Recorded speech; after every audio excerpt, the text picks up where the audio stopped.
Every weekend வரைக்கும் வந்து நல்ல வெதராக இருக்கும். இன்றைக்கு வந்து ஸ்ப்ரிங் தொடங்கிட்டு தான். லாஸ்ட் வீக் வந்து நல்லா இருந்தது வெதர். இன்றைக்கு வந்து கொஞ்சம் குளிராக இருக்குது. ஸோ ஆனால் பரவாயில்ல, ஆக்கள் போய் திரிகிறாங்க. ஏன்னா நல்ல வெயிலண்டா தான் ஆக்கள் வெளியில் வருவாங்க, நாயன் கூட்டிக்கு வந்து சுற்றி திரிவாங்க. இன்றைக்கும் பரவாயில்ல, ஆக்கள் நல்லா சுற்றி திரிகிறாங்க. ஸோ நானும் வீடியோ எடுத்து வந்து திரிகிறேன். யூகேயில் வந்து மோஸ்ட்லி வந்து எல்லா இடத்துலையுமே பார்க் இருக்கும். ஸோ அது மாதிரி தான் இந்த வீடு பக்கத்துலேயுமே ஒரு பார்க் இருக்குது. நான் அங்கே நிற்கிறேன் இப்போ.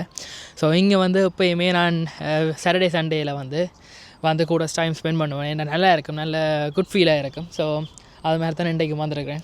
இந்த பார்க்கில் வந்து ஒரு நல்ல வடிவான லேக் ஒன்று இருக்குது. ஸோ எப்போ இங்கே வரைக்கும் அந்த லேக்குக்கு பக்கத்தில் நின்று சும்மா அந்த தண்ணி ஓடுறதை பார்த்து கொண்டு இருக்கிறதே நல்லா இருக்கும். அப்படியே இருந்துருவேன் நான்.